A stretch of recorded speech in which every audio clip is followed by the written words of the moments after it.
Hello, good morning. आज प्रश्नावली 4.6 पे बात करेंगे। 4.6 में प्रश्न नंबर 1 से लेकर प्रश्न नंबर 6 तक प्रश्नों में एक बात दी गई है कि उसमें कहा गया आपको संगत और असंगत पे बात करनी है। संगत क्या होंगे, सबसे पहले तो यह बात आपकी समझ में आनी चाहिए। देखिए, संगत क्या होते हैं? ऐसे प्रश्न, ऐसी समीकरणें जिन समीकरणों में मापांक ए का मान 0 ना हो, अर्थात उसमें ए इनवर्स ज्ञात किया जा सके, तो ऐसी जो समीकरणें होंगी वे आपकी संगत समीकरणें कहलाएंगी।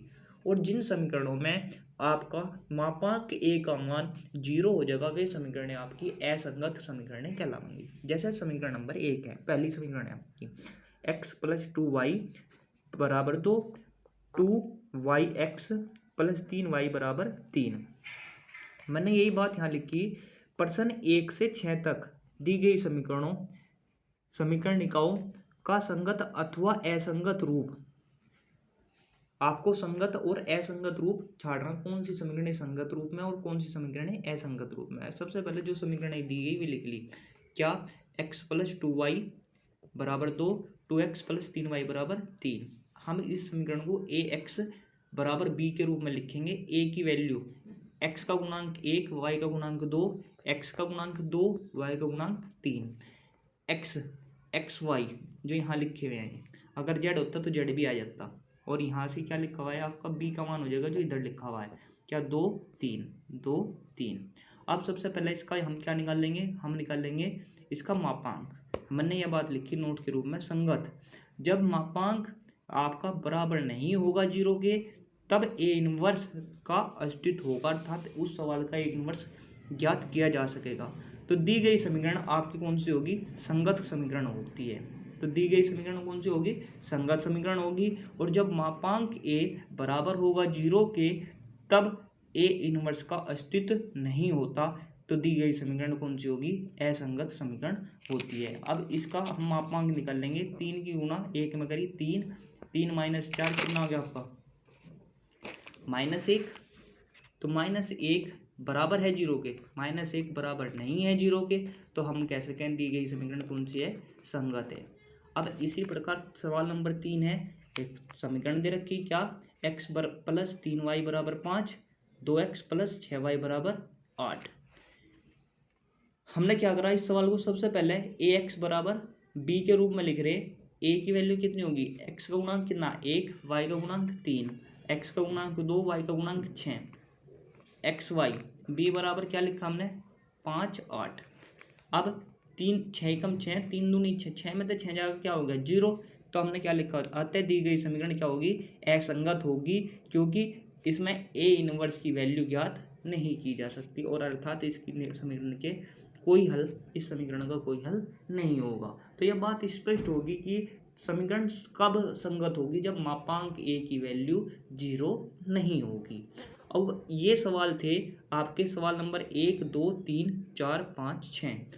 ये 6 के 6 सवाल आपको करने हैं। सवाल नंबर 4 मैंने किया है। सवाल नंबर 4 थोड़ा अलग था, तो वो भी देख लीजिए आप। इसमें लिखा हुआ है x + y + z = 1, 2x + y + 2z = 2, ax + ay + 2az = 4। दी गई समीकरण को उसी रूप में लिखेंगे। किस रूप में? आप ax = b के रूप में लिखेंगे। अब a की वैल्यू कितनी आ गई? 1 1 1, क्योंकि x के गुणांक क्या है यहाँ? 1 1 1 है, x y z के गुणांक। ऐसे ही दूसरे वाले समीकरण में x y z के गुणांक क्या क्या है? 2 3 2, और तीसरी समीकरण में x y z के गुणांक a a, और यहाँ क्या लिखा हुआ है आपका? 2a। लिख ले x = x y z, और फिर इसके बाद b बराबर क्या लिखा? 1 2 4। अब सबसे पहले हम एक काम करेंगे, इसमें पहले वाली लाइन के ऊपर पेन रख लेंगे ऐसे, क्योंकि एक पहले प्लस, फिर एक माइनस, फिर प्लस, ये रख ली।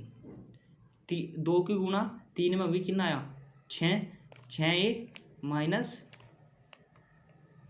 - 2a, फिर इसके बाद 4a - 2a, फिर इसके बाद 2a - 3a। अब इसे सोल्व करा तो क्या आया, माइनस ए आया। अतः समीकरण क्या होगी आपकी, संगत समीकरण होगी, क्योंकि ए इनवर्स का मान क्या नहीं आया हमारा, आपका मापांक ए का मान क्या नहीं आया, 0 नहीं आया। अब सवाल नंबर 7 से लेकर सवाल नंबर 14 तक जो समीकरणें आपको दी गई हैं उन्हें आव्यूह विधि द्वारा हल करना। अब आव्यूह विधि द्वारा समीकरणों को हल कैसे किया जाएगा उसके बारे में बात करेंगे। जैसे समीकरण दे दिया 5x + 2y = 4, 7x + 3y = 5। सबसे पहले जो समीकरण दी उसे लिख लेंगे। लिख ली। समीकरण लिखने के बाद आप क्या करेंगे, इस समीकरण को ax बराबर b के रूप में लिखेंगे। a की वैल्यू डाल दी, क्या है, x का गुणांक 5, 2, 7, 3, xy b बराबर क्या लिखेंगे, 4, 5। अब यहाँ से मापांक ए का मान निकालें, 3 पंजे 15 -14 कितना आ गया, 1। तो मापांक ए बराबर नहीं है 0 के। फिर सहखंड आव्यूह निकाल लेंगे। ए का सहखंड आव्यूह निकाला, सबसे पहले प्लस फिर माइनस फिर माइनस फिर प्लस, क्या आया, 3 लिखा, फिर 7, फिर 2, फिर 5। अब इसका एडजॉइंट ए निकाल लेंगे, पंक्तियों को स्तंभ में चेंज कर देंगे। तो 3, 7 -2 5। फिर ए इनवर्स निकाल लेंगे। ए इनवर्स बराबर कितना हो गया, एडजॉइंट ए बटे मापांक ए। अब ए इनवर्स का मान आ गया, 1 से डिवाइड कर दिया। अब बी एक्स बराबर क्या होगा, ए इनवर्स गुणा बी, क्योंकि भाई जब यो लिखा हुआ है यो इसके बटे में जाएगा तो ऊपर जाकर क्या हो जाएगा, यो इनवर्स हो जाएगा। तो हमने क्या लिखा है इसे, ए इनवर्स गुणा बी। जब इनकी आपस में गुणा करेंगे, -3 आपका 3 -2 -7 5 की गुणा कहीं में होगी 4 5 में। इसकी गुणा करी यहाँ से 3 की गुणा 4 में, 4 × 12, 2 की गुणा -2 की गुणा 5 में तो 10, 7 की गुणा 4 में 28, 5 की गुणा 5 में 25। तो इसे सोल्व किया कितना आया, x बराबर 2, y बराबर -3। सवाल नंबर 13 इसी तरह सोल्व करेंगे हम। क्या लिखा भाई, एक 3 समीकरण वाली देख लें आप, क्या है, 2x + 3y प्लस आपका 3z बराबर 5, x - 2y z बराबर -4। आपका फिर क्या है, 3x - y - 2z बराबर 3। सबसे पहले सवाल को कहेंगे रूप में लिखेंगे, ax बराबर b के रूप में लिख लेंगे। लिख लिया, a की वैल्यू कितनी होगी, x का गुणांक लिख लिया, x y z के गुणांक लिख लिए, क्या 2 3 3।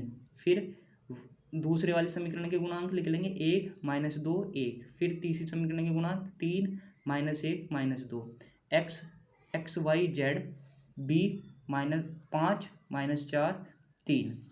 अब सबसे पहले इसे हल करेंगे। 2 लिख लिया बाहर, 2 की 2 में गुणा कितना आया, 4 4 + 1, फिर -3, 2 की 1 में गुणा -2, 3 की गुणा 1 में -3, फिर 3, 1 की गुणा 1 में और 2 की गुणा 3 में, तो कितना हो गया, 6। इसे सोल्व करा, सोल्व करने पर हमारा आ गया आपका मापांक ए का मान 40। जब मापांक ए का मान आया 40, उसके बाद हमने सहखंड आव्यूह निकाला। सहखंड आव्यूह आप पे निकालना वही है, मैंने कल भी निकालना बताया था। सहखंड आव्यूह निकाल लिया। इसका कैसे निकाला, पहले 9 सारणिक बना लेंगे, 1 2 3 4 5 6 7 8 9। पहला प्लस, दूसरा माइनस, तीसरा प्लस, चौथा माइनस, पांचवा प्लस, फिर माइनस, फिर प्लस, फिर माइनस, फिर प्लस। अब पहले वाले में वैल्यू कैसे डाल देंगे, पहले वाले में वही क्रम है आपका वैल्यू डालने का। क्या, पहले वाली लाइन छिपा ली आपने और ये वाली लाइन छिपा ली, क्या आ गया, -2 1 -1 और आपका -2। ये लिखा आपने, -1 2 1 -1 -2। इसी तरह फिर जब बीच वाली लाइन छिपेगी तो क्या आ जाएगा आपका, ये आ जाएगा 1 1 3 -2, 1 1 3 -2। इस प्रकार इसे पूरे को सारणी को हम इसे सोल्व कर लेंगे, अर्थात ये मान सारे के सारे वहाँ से उस समीकरण से निकाल लिए। जैसे लास्ट वाला मान है वो कैसे निकलेगा, लास्ट वाले पे पेन यहाँ है आपकी और यहाँ पे इसे छिपा लेंगे। क्या आ गया, 1 -2 3 -2। 1, वही लिखा हमने 1 - 2 3 - 1।